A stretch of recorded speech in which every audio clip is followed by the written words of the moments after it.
За үзэгч та бүхэндээ энэ өдрийн мэндийг хүргэе. Бидний энэ удаагийн ярилцлагын зочин маань найруулагч Жамин Сүрэн байгаа. За танд энэ өдрийн мэндийг хүргэе. Та бүхэнд энэ өдрийн мэндийг хүргэе.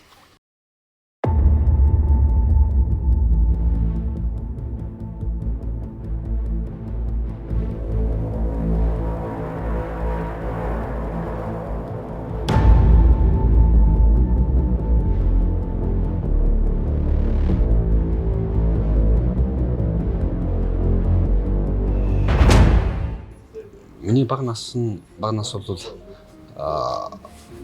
одоо хотод өвөл нь одоо намрын сүүл өвөл хаврын сүүл хотод өнгөрөөд тэгээд 100 намрын ихэнх бол хөдөө аавынх нь төрсөн нутаг Өвсгөл аймгийн галт суманд ер нь бол ингээд яг ингээд ерөөсө тасралтгүй одоо 16-7 нас хүртэл ингэж өнгөрсөн.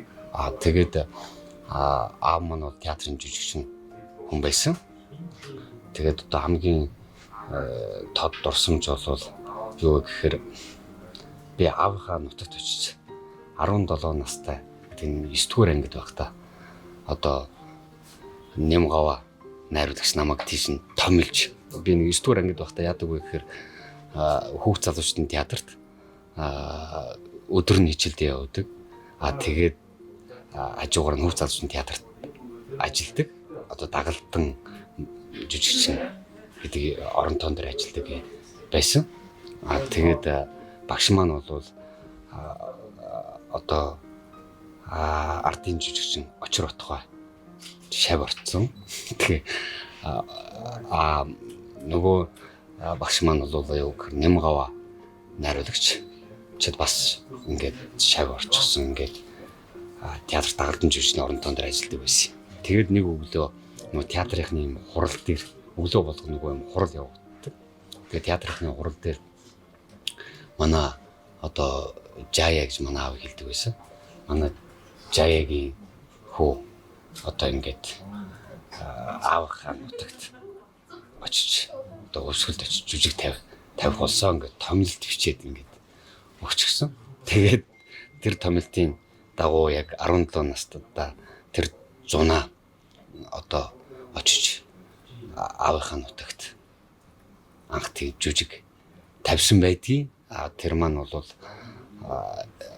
дараа нь нөгөө баригат гэдэг ингээд нэг юм тухайн сумуудаар яваад тоглоод тэгээд тэр үчин социалист нийгмийн төгсгөлчтэй яг ардчилсан нийгэм яг гарахын өмнө юм уу да яг тэгж тавигдаа. Тэгээд улсад орлого оруулсны төлөө гэж намын өврөөс надад 275 төгрөг хань шунаагүй мөнгө 275 төгрөг шагнал болгож ингэж өгсөн. Анх тэр явах улсын шалтгааныг би өөрөө тавьсан байдаг байхгүй юу. Яадаг гэхээр нөгөө хүүхд залуучдын театр байхдаа Нямгава найруулагчид тэгжсэн байна. Би одоо ингэж жүжиг тавьмаар байна. Тэгэхээр би чинь дөнгөж 9 дугаар ангийн хүүхдчтэй 9 дугаар анги төгсөж илээ байна. Өдөр чинь 10-д орохгүй байжсэн үе лөө. Тэгээд тийм хүүхдэд юу гэж том хүүхд залуучдын театр гэж том театр байсан шүү дээ. Тэр театр тэгэл 9 дугаар анги хүүхдэр жүжиг тавиулах юмтэй. Тэгээд орон зай байхгүй. Тэгээд би жүжиг тавьмаар байна гэсэн. Тэгвэл чи аавынхаа нутагт очиж тавил даа гэж. Тэгээд тэр орон зай дээр л очиж одоо жүжиг тавих гэж очиж байгаа юм тэр. Тэгээд тавьж явах үедээ хүний залуу нас гэдэг бол их зоригтой байхгүй. Юм ингээд бид нар ч одоо олон жилийн дараа эмийг ингээд айгүйх наам цаана ингээд дэмий гашилгаад эргэлз тэнгэлжээд байдаг. Гэтэл хүний залуу нас, хүний хүүхэд нас гэдэг бол тэр чигээр зоригтой. Бодох санах юмгүй тавьж исэн санагдтiin. Тэгээд зоригтой ч байсан баг. Тухайд. Тэгтээ тэр бол бүрэн төлөвчлөө олоогүй. Бас нэг үдсэн харсан янз бүрийн юм холилдсон тийм л тавилт болж исэн баг. Энэ хамгийн гол миний аав хүүхд залуучдын театрын солист жүжигчин дээр нь Нямгава найруулагчийн гарын жүжигчин байсан. Аавтаа маань их үйзээг нөхөрлөж манерын жүжигчин байсан учраас манер болвол бас тэнд энэ авьяастай том жүжигчний үр хүүхэд бол бас нэг хоосон байхгүй байх л гэсэн гордлогол байсан баг.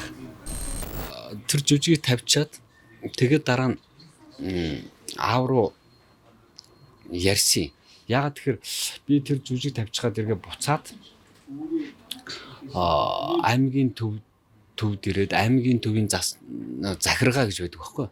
Захиргаан дээр намайг дуудаад тэгээд дээрэс нь тэр театрын хөгжим драмын театр гэж аймагт байдаг байхгүй.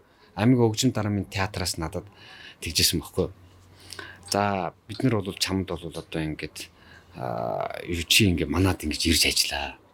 Аймагт одоо тэр өрн боловсруучны дутуу юм шиг байгаа. Дутуу байдаг байсан.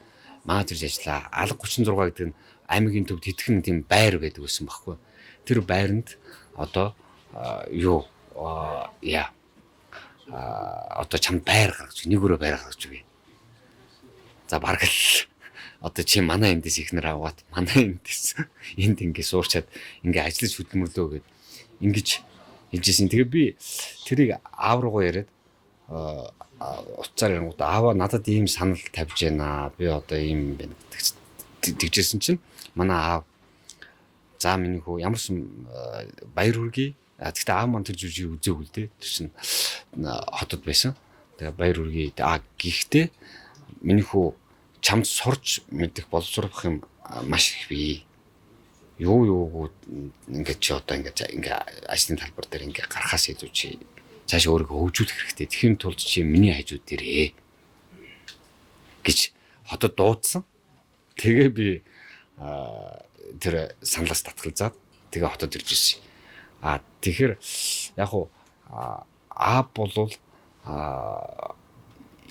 энэ цаашаа за ингээд явж гин хүүхэд маань ингээд хөгжих юм уу хүүхэд маань ингээд урлаг руу ингээд замнал руу орж байгаа юм байна гэдэг л юуг бол одоо энэ хүний сонголт нь тэр болж байгаа юм байна урлаг руу орж байгаа юм байна гэдэг л юм бүрэн дүрэн ойлголт манайд буусан баг. Тэрнээс манайр бол манай дүү битэрийг бол та хоёр бол ингээд заавал урлагийн хүн болох ёстой. Заавал ямар нэгэн байдлаар уран бүтээлч болох ёстой гэж юусоо тулгаагүй. Тэгэл хөвсгөлөөс ирсэн. Ирсний дараа цэрэгт явсан. Цэрэгт Зүүн Баянгийн цэргийн цэрэг таттай Зүүн Баянгийн цэргийн анги дээр очиж исэн.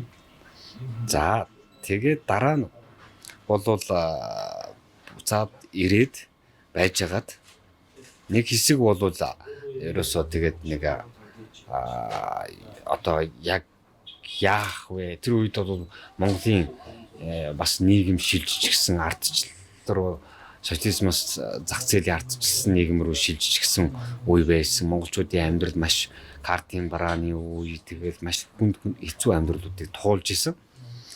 Тэгээд энэ үед бол мөн л одоо яг бидний үеийнхэн бол нэг талдаа бол нийгмийн золиос маягийн тийм цаг үеийг туулсан байхгүй. Тэгээд зарим нэгэн боловсролтой болж амжаагүй, зарим нь бол тэгэл уучраа олохгүй яваад зарим нэг нь бол хожоол энэ нийгмийн өндөрс ингээд аль сүхөтэй овсгоотой зах зээлийн ухаантайнууд нь бизнесмен болж гарч ирээл зарим нэг нь өөрсдийгөө боловсруулах гал тууштай зүтгэл ингээд явсан. Гэхдээ энэ үед бол маш олон сайхан залуучууд бол нийгмийн золиос болсоо. Энэ бол гашуун түүх. Тэгээ энэ цаг үеүүдэд бол нэг хэсэг бол бас тэр дунд ингээд одоо яахаа мэдэхгүй нэг хэсэг ингэж явсан. Тэгээд явж байгаа дараа нь одоо манай аав манай дүү Сингид орж найруулагч хоёр намайг урлагийн сургуульд ороо. Тэгээ би бол орохгүй. Тэгээ ингэж явж байгаад нөгөө хоёр ч бүр намайг баг жигтгэн холгүй авчиж урлагийн сургуульд оруулсан. Кино урлагийн сургуульд. Бирс хэвлэл мэдээл утга зохиол кино урлагийн дэс сургууль гэж байсан. Залуу насны нэг тийм бас омглон юм явсан юм шиг байна. Би миний тэр хэлсүүгийг одоо хэлчихээр одоо хүмүүс бас игдүүцчих магадгүй. Юу гэж хэлсэн гэхээр би бол одоо гарч урлагаар явнаа. Би бол ингээд уран бүтээлийн ажил хийнэ. Гэхдээ сургууль заавал сурах албатай юм уу? Энэ авиас гэдэг чинь айлгбэрийн томьёо шиг заавал хүн сургууль заалах албагүй. Гарч ирэх юмаа хийх цаг нь бол өөрөө тэгэл хийн үстэй гэж хэлээд сургууль орохгүй яваад байсан мөн. Тэгэхээр энэ тийм ойлголт байж л дээ манайд. Энэ бол математик айлгбэрийн томьёо шиг зүйл биш. Энэ бол гарч ирэх үе гарч ирвэл тэгэл одоо юм бүтээлээ хийгээл ингээл ямар нэгэн маягаар цаг дохроо бүртгэхээр гарч ирнэ гэж үзчихсэн юм шиг. Гэхдээ энэ бол бас нэг талд бол залуу насны л одоо ойбор хүн одоо тийм хөвсөл зүрл бодол ойлголт шүү дээ. Тэгээд тэд нар тэр болгон тэр мэрэгчлэрээ яваад тодорхой орон зай эзэлж чадж байгааг бол айгүй хэцүү. Маш олон жүжигчин төгсөж байдаг. Маш олон найруулагч нар мөн эсвэл одоо урлагт ингээ залуучууд орж ирж байдаг. Гэхдээ энэ нь бол одоо нөгөө заавал нөгөө альбан ажил хийж явдаг гэхээсээ илүү одоо нөгөө чөлөөт нийгэм байгаа учраас ховын хөвчлүүд айгүй их байгаа учраас тийшээ шингэдэг. Гэхдээ би бол одоо энэ хүүхд залуучдын театр гэж сая нээлээ барьлаа гэдэг ингээд энэ бол айгүй том асуудал баггүй. Энэ одоо ямар учиртай байдгийг энэ хаан банкнд булаалгацсан юм шиг байгаа юм. Энэ тухайн одоо манай нийгмийн үнэн дүрх нүүр царай л да. Тухайн альва улс орон урлагийг буюу кино урлаг буюу театрын урлагийг буюу энэ урлагийг маш өндөр хэмжээнд тавих учиртай байхгүй. Тэгжиж урлагаа дагаж иргэн хүмүүс ард түмнээ гэгэрүүлэх тэдэнд гэрлийг түгэх гэсэн. Гэтэл хичнээн зах зээлийн нийгэм байсан ч гэсэн. Гэтэл тухайн манай улс бол яасан гэхээр эхлээд бизнесмэнүүд буюу мөнгийг яаж олох вэ? Мөнгө яаж яах вэ гэдэг дээр л айгүй их ач холбогдол өгөөд тавьсан. Тэрийг нь далимдуулаад яг нэг энэ бизнесийн буюу энэ одоо мөнгө олдог салбарыг одоо юу гэж хэлэх юм? Энэ зах зээлийн энэ бизнесийн энэ салбар нь илүү их даваад ингээ гараад ирсэн. Энэ нь ноёлчихсон. Тэгэхээр одоо хүмүүст ямар сэтгэлгээ гэвэл мөнгө яаж олох вэ гэдэг. Мөнгийг олох тухай одоо яаж баяжих тухай ном, хин яаж баяжсан үний тухай ном, нөгөө интернет номд ингээд өндөр борлуулалттай бестселлер байдаг гэж тэр байна. Тэгэхээр театр нь хаан банкны барилгын ард одоо зүгээр хурал зөвлөгөө хийдэг объект болоод хоёр чинь гэдэг бол одоо айгүй том эмгэнэл байхгүй. Энд чинь хоёр том театр байсан шүү дээ. Драмын театр, хүүхд залуучдын театр. Тэгэхээр хүүхд залуучдын театр очиод өөрөө ямар нэгэн бизнес санхүүгийн байгууллагын ардлын зүгээр хурал зөвлөгөө хийдэг нэг юм хайрцаг болоод объект болоод хувирчин гэдэг бол айгүй том эмгэнэл.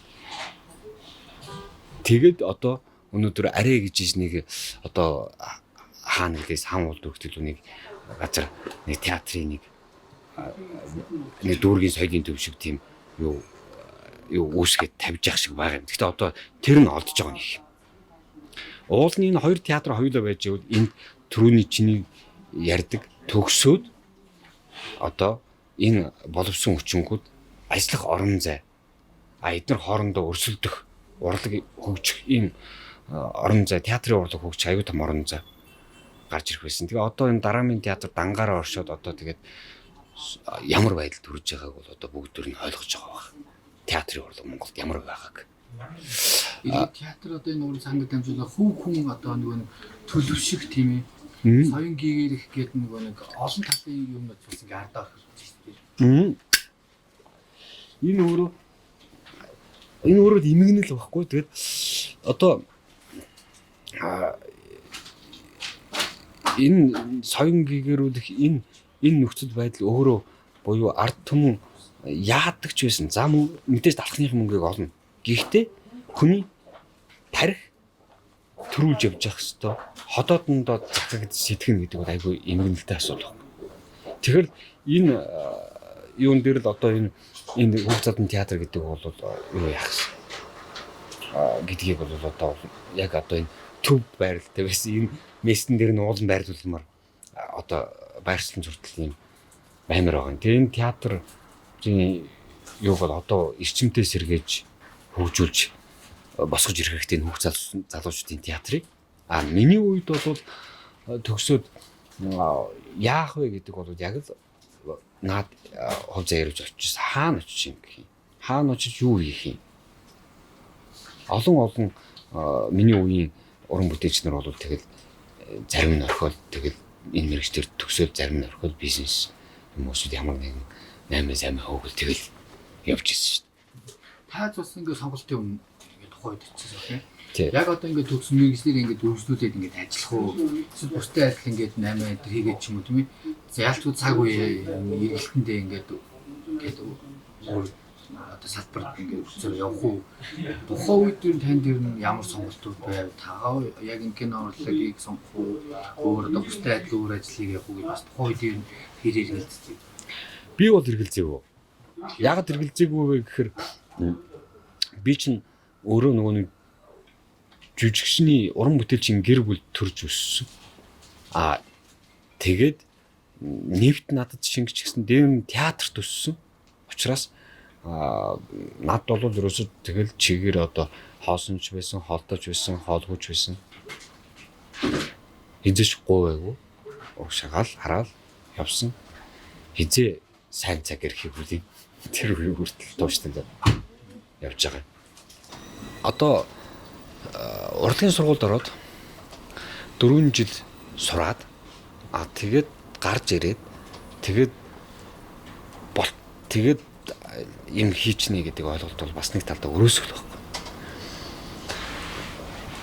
Би өөрийнхөө өнцгөөс хэлэх юм бол одоо жишээ нь би бол өөрийнхөө мэдих зүйлийг ярихад би бол хүүхэд байгаасаа театр төсөөд жүжигчний гэр бүлд өсөөд тэр бүх одоо гайхалтай акулууд дунд чинь өсөж тэдний үгийг сонсож тэр жүжигийг үзэж ингэж яваад тэгээд дээрэс нь өөрөө хүсэл мөрөөдлөө тэндээс чигүүрлээд ингэж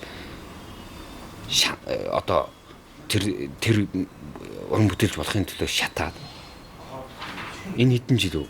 Энэ бол одоо мэдрэхүү орсон цагаасаа бол одоо үзэх юм бол энэ чинь баг 40 жилийн асуудал болох гэж байна шүү дээ.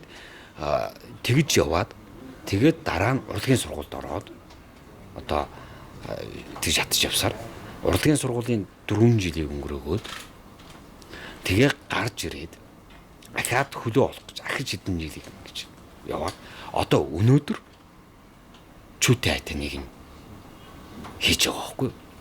Тэгэхээр энэ 30 гаруй жилийн энэ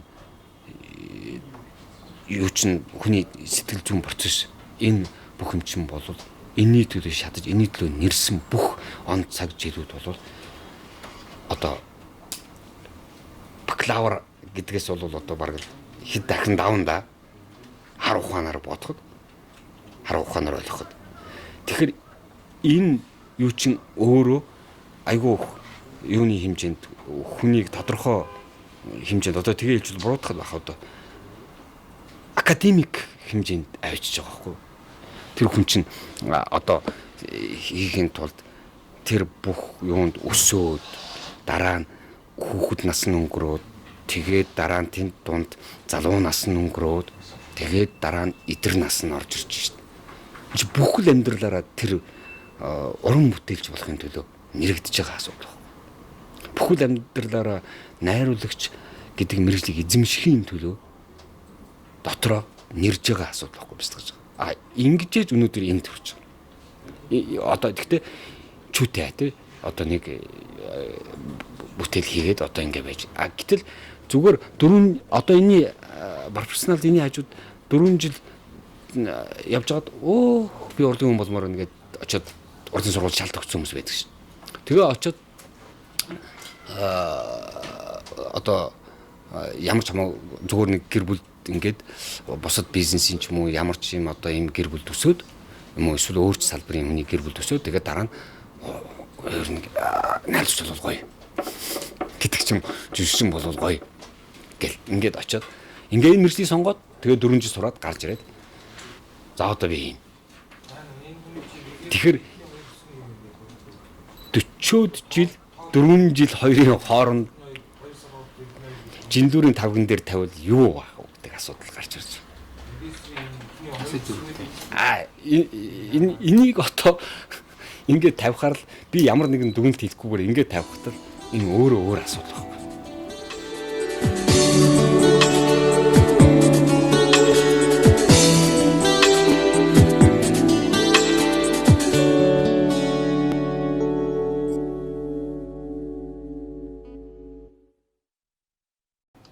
Мөрөдлийн үлг онгоцгийн кинонд манай дүү найруулсан. Сингдэрч найруулсан. Тэгээ энэ кинонд би нэг дөрөх таарад тоглосон байхгүй. Тэгээд дараа нь Сэрэл Тошгийн кинотеатр байсан юм да тийсэн надад. Тэрний доотын нэг юм пабад ингэ суужсэн чинь нэг хүн ирээд чи жаяг хөхтөө гэж асуусан байхгүй. Тэгэхээр тийм байна гэж. Би ч төрхөр чин таньж ирлээ гэж. Тэгэхээр гүм актер адилханд байх шиг байгаа. Ер нь тэгээд хүн чинь ингээл жил их тусам олон адилхан болоод идэв юм шиг. Тэгээд яг уу одоо фейс дээр ч юм ингээд миний нэг сайхан байна уу нөгөө хин анжаа гэж бодлоо шүү дээ имжээний. Тэрний нэг Сингийн киноны хүлээ авалтан дээр байжсэн чинь галав дээр энэ зургийг дарчихсан. Тэгээд доотлон дээр нь аав дашбах хоёрын зургийг тавьчихсан байжсэн. Тэрэн дээр би ингээ хараад энэ ямар одоо адилхан гараа вэ гэж харж ирсэн. Нөгөө талд нь юу гэхээр би ингээ нөгөө нэг утас ингээ нөгөө нэг хэдэн жилийн өмнөхийг ингээ сануулдаг юм юугаар ингээ жилийн өмнө таны зураг гэдэг ингээ сануулаа ингээ гэсэн би ингээ тэр надынгийн билүү зургийг ингээ хараад ирэхээр ингээ хараад ингээ гүйлээд ингээ харж ирсэн чинь гинтэн аав гараад ирэхгүй. Гүйл ч одоо аавын зураг яхаар энд явж идэв гэдэг надынгийн зөвхөн миний авсан зураг дотор би ингээ тогтоод ингээ харсан чинь би өөрөө тэгэхээр үгүй юм адилхан болж байгааг нь шинж аваа. Одоо ингээ анзаараад байгаа жилээс жил улам адилхан болж байна. Улам адилхан болж байна. Яг одоо тэгдэл юм байлээ. Тэгээд одоо ганц над дээр гэлтгүү ер нь бол аатаага ээжтэйгээ адилхан хүмүүс бол жилээр тусам улам адилхан болж байгаа анзаардаг юм. Тэр бол ах トゥ хоёр бит хоёрыг бол хооронд нь жиших бол хэн илүү вэ гэж ярих бол илүүц дэмий асуудал л да. Зүгээр эн чинь тустай орон бүтээч нар. Өдршин шиг ялгаатай. Хоёр өөр өнцгтэй. Ийм уран бүтээлчнэр учраас хин энийг нэг нэгнтэй жиших бол дэмий ялангуяа бол урд хойно оруулагч бүр дэмий. Тэгээд дээрэс нь ах トゥ хоёрын хооронд бол бүрч дэмий л байна. Энд дээр бол яг уу энийг ингээд сонсоход бол надад бол би нэг таадгүй юм дөө. Энэ бол нөгөө дэс бол дэмий яриа тэр тэдний газар авахчгүй тэгээд хүн сайн эцгийн нэрийг 3 худалдаж хийсэн идэн гэдэг шиг одоо өнөөдөр миний ингэж яваач гэсэн өнөөдөр миний энэ уран бүтээл туурвайд явж байгаа энэ боломж энэ хов заяач гэсэн бол одоо эцгийн нөмөр нөлөөд орол амьдарч байгаа учир штэ. Өөрөө хичээгээ зүтгэсэн ч гэсэн юу байхгүй. Энд чинь жанчид дүр чинь хөвгт штэ гэдэг. Энэ болов зүгээр ингэ нөмрөл орж ирж штэ. Дээрээс нь тэр чинээгээр хүмүүсийн хандлага өөр болдог. Тэгэхээр бол энэ бол ерөөсөө одоо ажил үйлсч бай, бүтэмжч бай, бүгд бол яг сайн эцгийн нэр нөмөр нөөлгөнд орол явж байгаа асуудал байхгүй. Энэхүү шилдэг найруулагч манайхаас гоо сахиг намын найруулагч Жанин Сүрэн шалгажээ. Хайснаа урьж. Please welcome film director Janin Suran, the best director of the 12th Ulaanbaatar International Film Festival.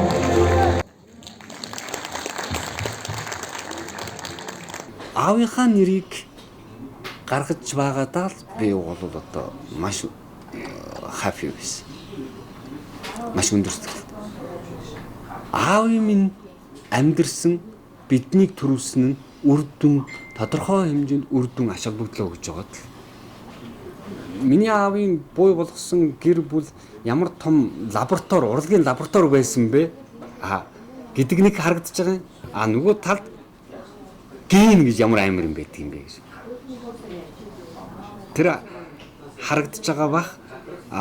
Тэгээд дээр нь бид нэр одоо урлагийн одоо том одоо өөрсдийн одоо энэ онцлогтой ийм гэр бүл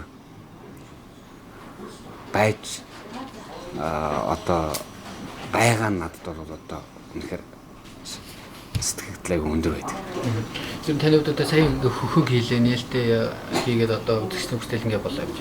Яг энэ киног ингээ хийсний дараа ер нь өөрийгөө за одоо л нэг ингээ сайн найруулагч болж байна доо гэж ер нь өөрийгөө үнэлж ер нь тоов уу? 933 3 956 4 4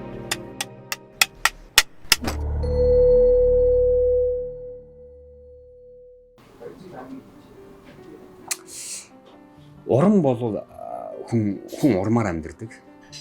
Энэ бол надад айгүй уран айгүй том одоо намайг ирч хүчээр дүүргэсэн гайхалтай асуудал. Би энэ бол маш их одоо талархаж байгаа ард түмэндээ кино урлагийнхандаа маш их талархаж байгаа. Найруулагч болчлоо доо гэдэг асуудалч бол тэр бол болоогүй хаа. Тэр бол одоо энэ бол дүнжил эхэлж шүү дээ. Ер нь хөхөө та хийхийнхаа өмнө за нэг ийм л кино ерөнхий зохиол ингээ болоод яг ингээ зураг авалт гарах юм. Зураг авалт эхлэх юм тийм. За ийм л кино хийхэмсэн ерөнхий одоо ингээ зохиол төсөөлөл бүх зүйл ингээ байгаа тийм. Яг сансандаа ер нь 100% ер нь хийж ирж чадсан аа.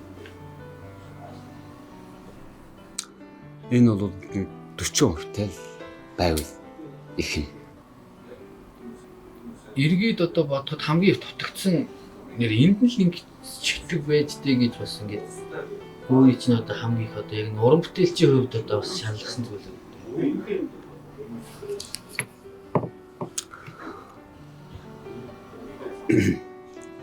Энэ бол юу гэхээр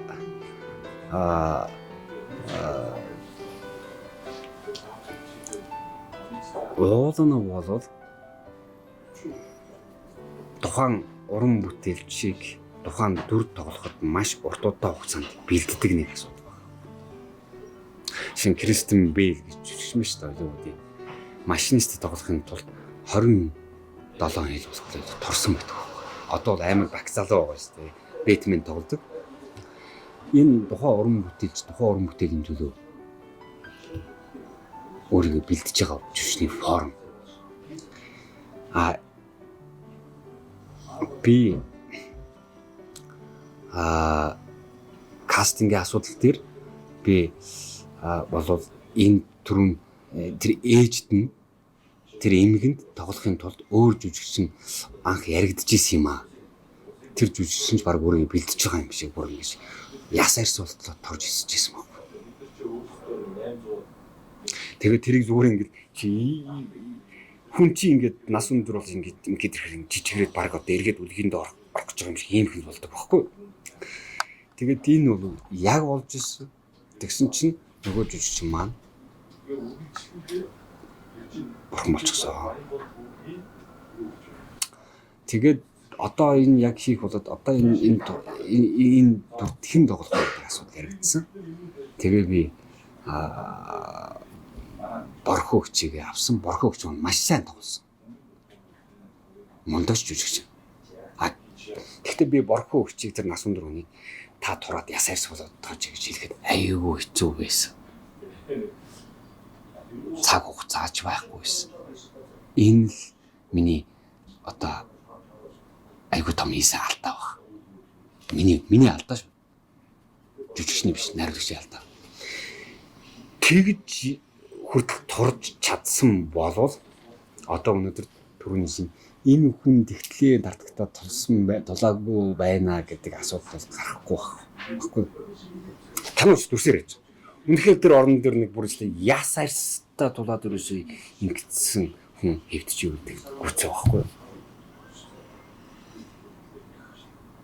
Тэгэхээр одоо Монгол жүжигчин тийм яг элбэг байдгүй хөр бас маш олон зүйл төгсөж байгаа гэсэн яг жинхэнэ мэргэжлийн хэмжээнд воо хэмжээнд ажиллах жүжигчин гарын 10% дотор байгаа. Хэцүү яг честтэй жүжигчин маш ховор. Тэгэхээр би энэ айл болох соруудыг тэндээс энэ л жүжигчин чадандаа гэж авсан. Борхоо хч маань мундаг тоглосон. Тэр хүний харц, тэр хүний үнэнхээр гайхалтай. Тэгээ Борхоо хчт бол чин сэтгэлээсээ баярлаа гэж хэлмээр байна. Хэлж байна. Харин би тэр настай хүнээс та ясаарс болтлоо турахыг шаардаж чадаагүй л миний алдаа.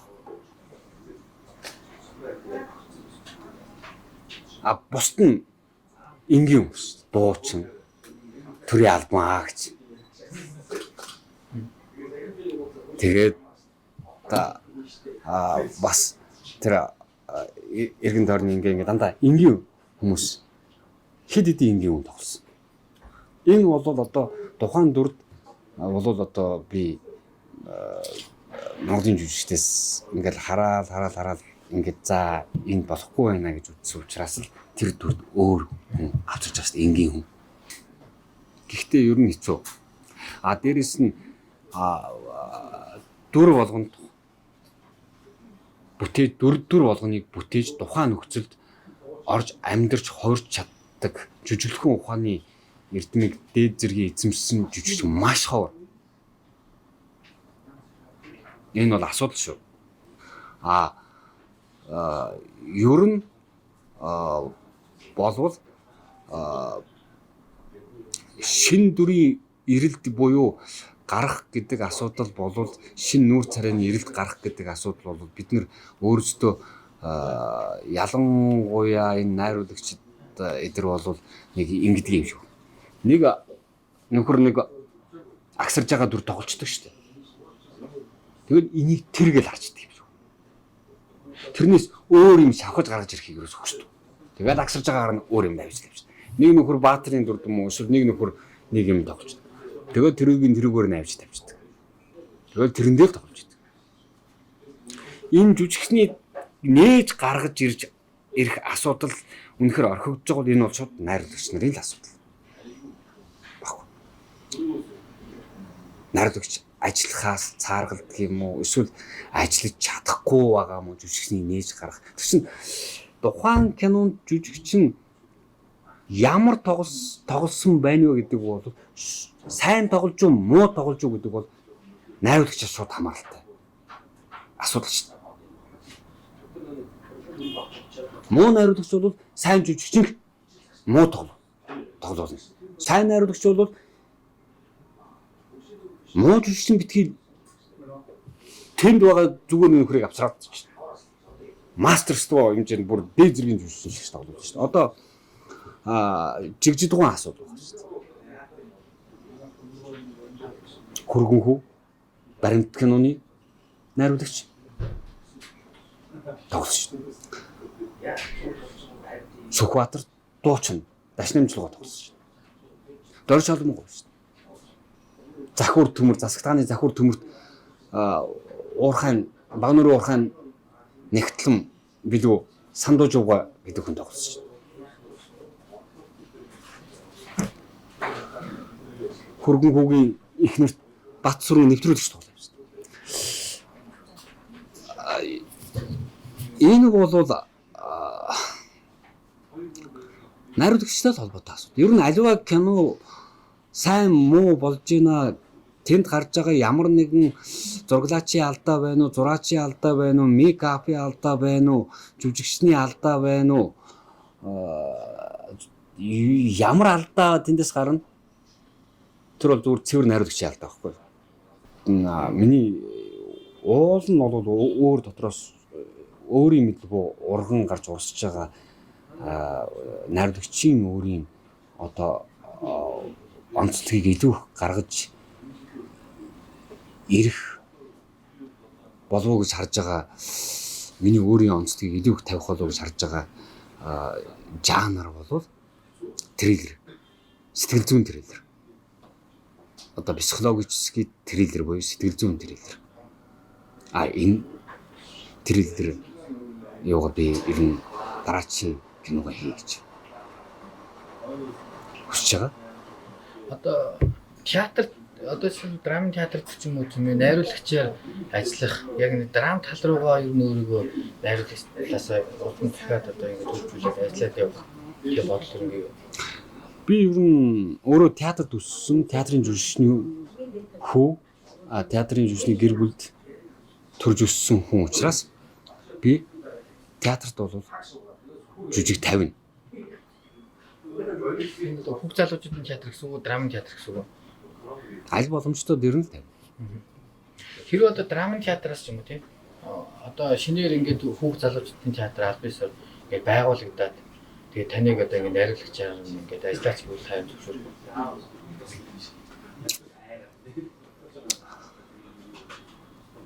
Одоо болох л бах л да. Болно. Яагаад гэвэл энэ миний аавын ажиллаж байсан театр учраас. Драмын театрт нь театр саналыг одоо тэгэл болохгүй юм байхгүй. Хамгийн гол нь би бол ер нь бол зүгээр драмын театраас байна уу, ямар нэгэн газраас одоо хүүхд залуучдын театраас гадна бусад театраас ирэх юм бол би бол тухайн нэгэн жүжигийг л тавих гэж л очно. Намайг хайрладаг бүхий л хүмүүст маш их одоо талархаж байгаа. Би та бүхэнд сайн сайхан өшөө одоо та нарын сэтгэл төрсөн уран бүтээл хийх хүснэ. Тэгээ энэ уран бүтээл чинь нөр их хөдөлмөрийн цаана миний гэр бүл надад бүх хүчээ өгдөг миний хань байдаг. Тэгээ би бол өөрийн хань гэргийдээ миний хань инх төвшин гэдэг эмэгтэй байдаг. Хандаа над миний төлөө бүхий л амьдралаа зориулж намайг үдий зэрэгтэй явахад намайг ирч хүчээр хайраар дутаагаагүй бүр бэлхуулж байгаа үнэхээр чин сэтгэлээсээ хандаа талархаж байна. Тэгээд Монголын ард түмэнд өнөөдөр та бүхний хүчээр би өнөөдөр ирч хүчээр дүүрэн эрүүл сарвал амьдарч яваа шүү. Та бүхэн үнэхээр хайртай, та бүхний сэтгэл төрсөн бүтээл хийхийг чин сэтгэлээсээ хүсэж тэмүүлж яваа шүү.